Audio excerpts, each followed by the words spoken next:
খুঁজে নিয়ে যাবে। আমার সন্তান যাতে রাস্তায় আমার জন্য ভিক্ষা না করে খেতে হয় সেই ব্যবস্থার জন্য চলে এসেছি।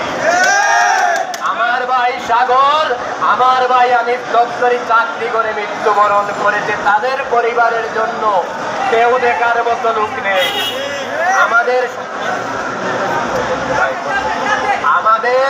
আমাদের ভাইরা জানেন যে আমরা সরকারি চাকরি করেও কেন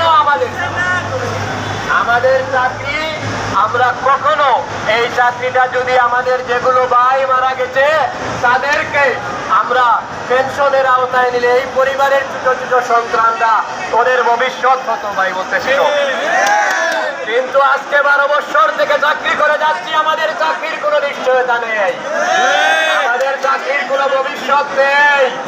এই ভবিষ্যৎ আদায়ের লক্ষ্যে আমরা মরতে রাজি। আমরা জানি বাংলাদেশের প্রজাতন্ত্রের কর্মচারী সবাই সার্বক্ষণিক। সেই সার্বক্ষণিকের মানে হলো প্রজাতন্ত্রের কর্মকর্তা বাংলাদেশের ক্রান্তি লগ্নে যখন প্রয়োজন আমাদেরকে ডাকবে, আমরা তাদের ডাকে সাড়া দেব। এই নয় যে আমাদেরকে 24 ঘন্টা ডিউটি করতে হবে। আপনারা জানেন মহামান্য হাইকোর্ট আমাদেরকে রায় দিয়েছে অনলি স্কুল টাইম। কিন্তু কেন আমাদের এই অধিদপ্তর আমরা জটিলতার কারণে আমাদের সেই ন্যায্য অধিকারে কোনো দেয়। আপনারা জানেন বিগত দিনে ফসিহুল্লাহ সাহেব ছিলেন করোনাকালীন লগ্নে, উনি ছিলেন মহাপরিচালক, উনি করোনায় আক্রান্ত ছিলেন।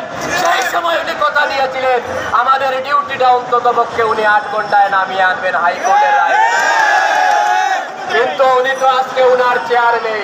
কার ক্ষমতা যে কখন চলে যায় আল্লাহ ছাড়া কেউ বলতে পারে না। কারণ আপনি 36,000 দপ্তরিদের সাথে কথা